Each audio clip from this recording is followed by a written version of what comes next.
tous et à tous. Écoutez, voilà, on se retrouve sur la chaîne des enfants de l'humanité pour la deuxième vidéo sur le module du chamanisme. C'était 2 sur 3 et en fait ça va être 2 sur 4 parce qu'il nous est apparu essentiel de rajouter une vidéo qui sera la prochaine sur tout ce qui est dérive et distorsion. Voilà, pour débroussailler un petit peu encore une fois ce sujet ensemble, pour faciliter un petit peu le retour au discernement, à la clarté par rapport à tout ça. Mais aujourd'hui, on est là pour parler de justement la tradition et l'évolution. Donc la tradition, dans le chamanisme, la notion de tradition et de son respect est un sujet qui fait vraiment débat.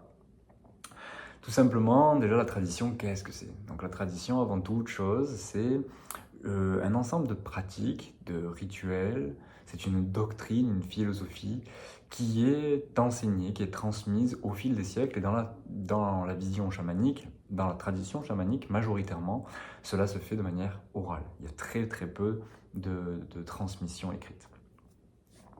Donc, on va voir ensemble simplement l'importance de la préservation, tout d'abord l'importance de la préservation des traditions chamaniques. Les traditions chamaniques, ce sont des codifications, des rituels qui nous permettent un lien effectif avec le subtil en nous et autour de nous. Les traditions, elles transmettent à la communauté aussi un socle de savoir-être, de savoir-faire, permettant le vivre ensemble, la relation à soi et à la nature. Donc ça, c'est la base. Qu'est-ce qu'elles comprennent vraiment profondément, ces traditions? Donc on va le faire de manière assez globale. Elles comprennent des enseignements, donc majoritairement ce sont les sages de la tribu, les sages de la communauté, qui sont majoritairement donc les anciens, les grands-pères, les grands-mères, voilà, qui eux-mêmes ont reçu les enseignements de leurs grands-pères et de leurs grands-mères, et qui en plus de ça ont l'expérience de leur vie, qui retransmettent aussi aux jeunes de la communauté pour justement leur faire profiter de leur expérience. Ensuite, il y a des rituels. Donc il y a une quantité de rituels et de pratiques différentes. Là, on y reviendra dans la 4e vidéo qui sera vraiment dédiée aux rituels, méthodes, pratiques, dans lequel nous aussi on expliquera comment on aborde et comment on pratique nous-mêmes le chamanisme. Ensuite, il y a des chants sacrés, des prières ancestrales, et des histoires qui facilitent véritablement l'intégration de la cosmogonie. Parce qu'en effet, la tradition, elle est généralement accompagnée d'une cosmogonie, permettant une compréhension commune de l'existence humaine et donc de sa place dans l'écosystème. Donc cette vision holistique, incluant donc les mondes subtils, le lieu, le territoire, l'individu, les forces de la nature, ça permet aussi de favoriser un épanouissement des individus au sein du collectif, que ce soit à la fois sur le plan physique, sur le plan sociétal, écologique et spirituel. Donc aussi le fait de perpétuer des sagesses et des rituels hérités et transmis ancestralement, c'est aussi une manière d'honorer l'histoire et les mémoires d'un peuple et de sa culture, tout simplement dans sa longue traversée du temps. Voilà, donc ça nous paraissait aussi important à le dire parce que on trouve que c'est aussi la beauté des traditions, justement, de pouvoir perpétuer comme ça ces sagesses et de pouvoir justement, encore une fois, honorer l'histoire et les mémoires qu'un peuple a vécu, ses victoires, ses échecs, ses leçons, ses apprentissages, et de pouvoir les transmettre et de continuer de les transmettre comme ça de génération en génération. Donc, ces différentes codifications et rituels, ils sont faits d'une manière quand même très précise, voilà, permettant tout simplement une bonne efficacité, un bon déroulement de l'ensemble des processus qu'ils permettent. Donc la transmission des codes et des différentes structures, elle fait aussi office de garde-fou, permettant de préserver à la fois l'efficacité de ces rituels, mais tout aussi en garantissant tout simplement la sécurité de ceux qui y participent. Et donc là, on en revient à ce sujet de dire pourquoi parler ici de sécurité. C'est tout simplement une question qui rejoint tous les débats sur le chamanisme à ce jour. On entend beaucoup de questionnements, beaucoup de débats,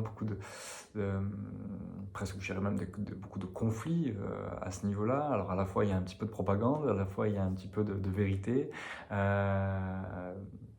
Et effectivement, oui, la sécurité est quand même un sujet à aborder dans le domaine du chamanisme. Donc tout simplement, en effet, comme on l'a expliqué déjà au préalable, le chamanisme implique une relation avec l'invisible.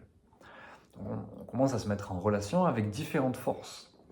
Dans de nombreuses traditions, cette relation est utilisée dans le cadre de cérémonies de soins, donc où là il y a des personnes qui ouvrent leur système d'énergie pour pouvoir recevoir différentes formes d'énergie, pour venir apporter différents soins au sein du métabolisme, au sein de la physiologie, au sein du système énergétique. Ensuite, ça peut se servir aussi dans le cadre de trance aussi, où justement après, la trance peut aussi amener à des communications avec des esprits pour recevoir des messages, pour l'évolution de la communauté, pour l'évolution des individus, pour aussi, encore une fois, dans le principe de la guérison. Donc, forcément, la vigilance est donc de mise dans la création de ces espaces et des alliances qui sont faites afin d'éviter ce qu'on va baptiser tout simplement l'infiltration de forces discordantes car nous sommes dans un monde de dualité et comme dans notre monde, le lumineux et le sombre sont aussi à l'œuvre dans ces espaces. Donc, c'est pour ça qu'il est quand même bon de comprendre qu'effectivement, il y a besoin d'une certaine connaissance, d'une expérience, d'une assistance,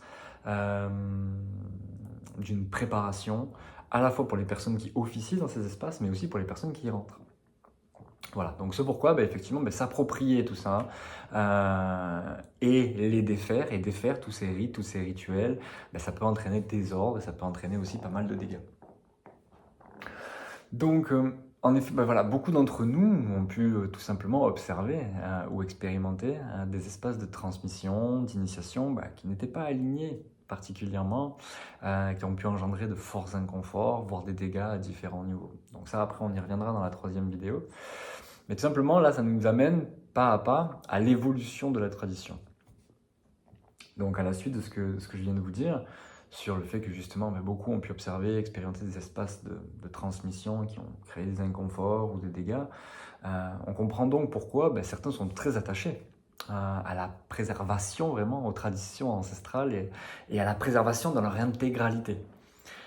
Et d'autres, naturellement aussi, se voient donc plus flexibles quant à leur mise en pratique, tout simplement parce que, en fonction du temps et de l'espace dans lequel elles sont appliquées, il apparaît que certaines formes ou certains segments, certains paramètres de la tradition sont aussi voués à évoluer parce qu'elles sont quand même destinées à servir une communauté de gens, à servir un individu, et qui naturellement, cet individu et cette société, cette communauté, elle évolue.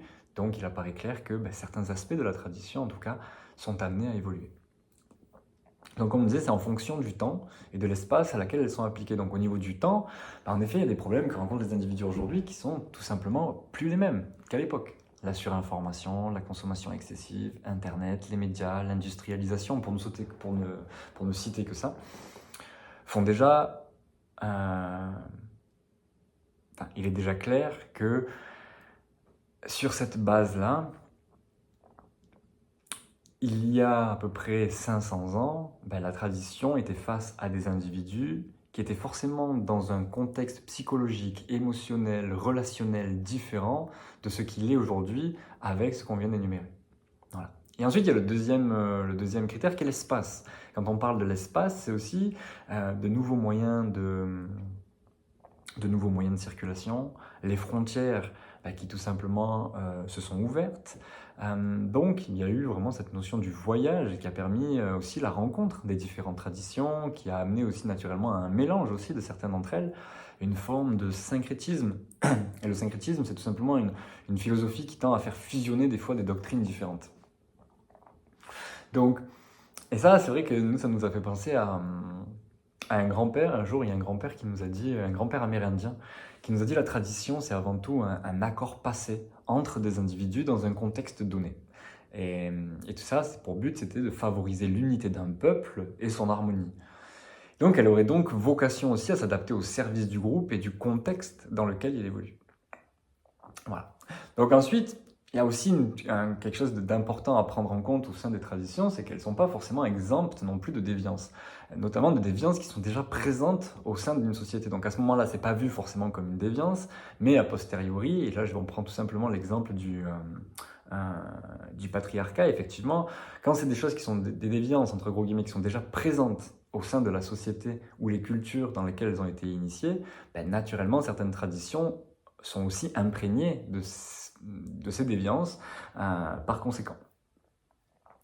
Donc moi, ce que j'aime bien cet exemple aussi par rapport à l'évolution, et notamment par rapport au patriarcat, donc encore une fois, on n'est pas là pour tenir une position morale, éthique, politique par rapport à ça, c'est pas le sujet, c'est vraiment juste pour s'en servir d'un exemple pour illustrer les propos. Cette notion de l'évolution de la femme, tout simplement. La condition de la femme dans le monde se reconsidérer donc de plus en plus à sa juste valeur.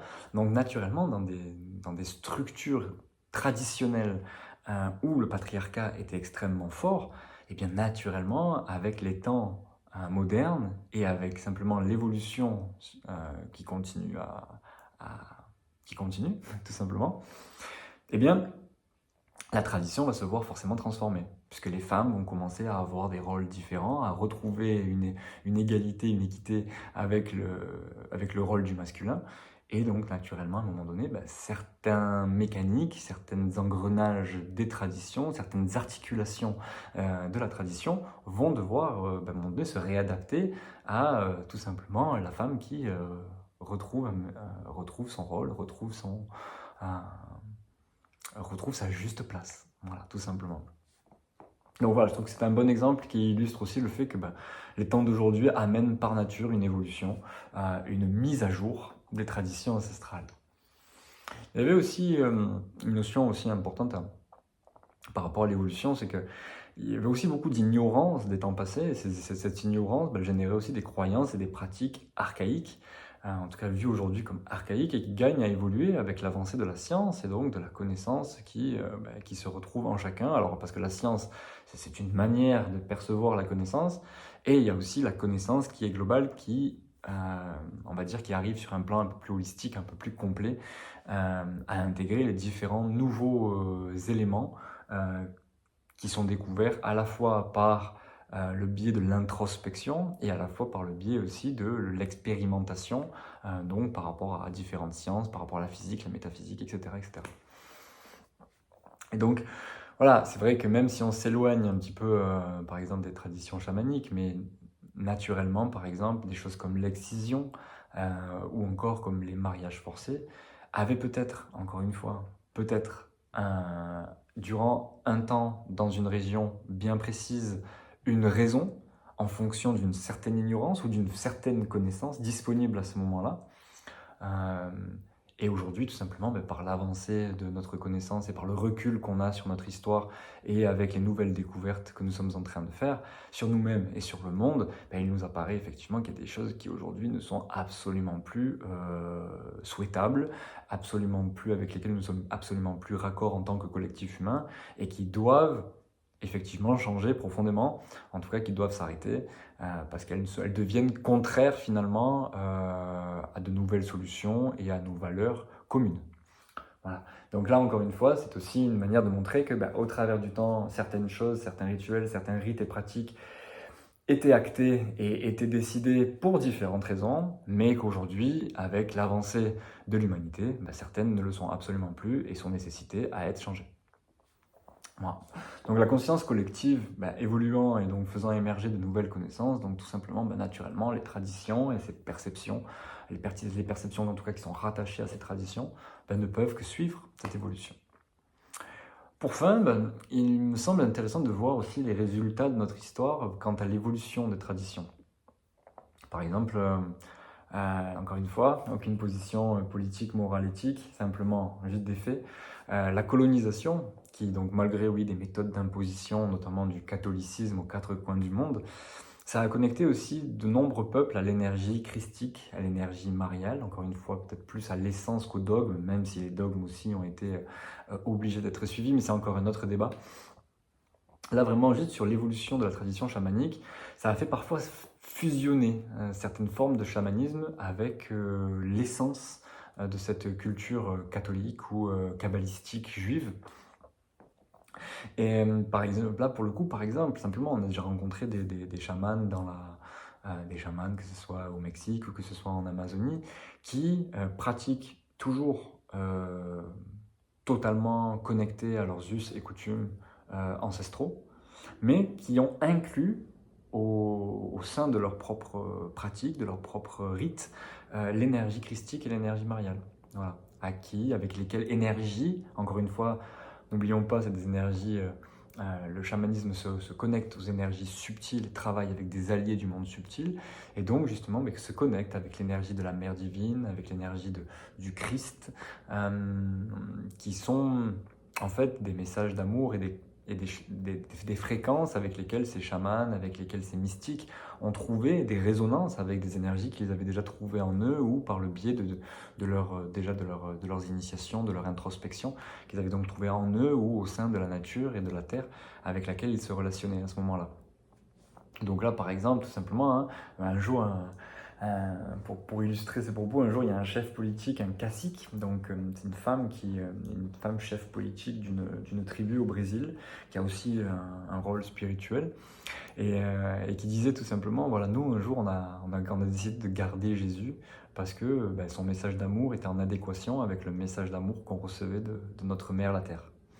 Donc c'est pour montrer qu'effectivement, au-delà du fait de c'est bien, c'est pas bien, le fait qu'à un moment donné, il aurait été imposé ceci, cela, qui n'est absolument pas le sujet aujourd'hui, malgré tout, au travers de l'histoire, effectivement, il y a eu des fusions, euh, parce que, tout simplement, les personnes qui pratiquaient une relation avec le vivant, avec le divin, ont rencontré d'autres personnes ou d'autres énergies, mais qui étaient en adéquation avec leur philosophie de vie, avec leur manière de se relationner aux autres, comme là, effectivement, tout simplement, avec Jésus et son enseignement primordial de préserver le vivant, de faire attention les uns aux autres, de marcher les mains dans la main, de ne faire qu'un, de faire union, de faire communion, voilà, par exemple. Donc ce message d'amour profond qu'apparemment certains ont rencontré aussi au sein de la Terre-Mère par d'autres moyens. Donc voilà, donc je trouve que c'était plus ou moins intéressant à poser ici. Donc si la forme voilà, que prend une tradition est contextuelle ou culturelle, son fond, son essence, c'est quant à elle universelle et intemporelle. Et c'est ce que finalement l'exemple que je viens de vous citer nous montre. Donc les traditions chamaniques comme spirituelles ont pour vocation vraiment de garder un contact avec la nature et avec son principe primordial qui prendra différents noms selon les cultures, esprit, divin, source, le soi, la nature originelle de l'être, bref. Quel que soit le terme, en tout cas c'est vraiment la vocation véritable de la tradition. Donc plutôt que de s'attacher à la forme, ne serait-ce pas le fond finalement qu'il est important de préserver? Et dans ce cas, comment reconnaître et éviter les dérives? Et il est vrai que voilà, les distorsions dans l'univers chamanique sont une thématique très importante et parfois confuse, on ne sait jamais trop vraiment qui, quand, quoi, comment.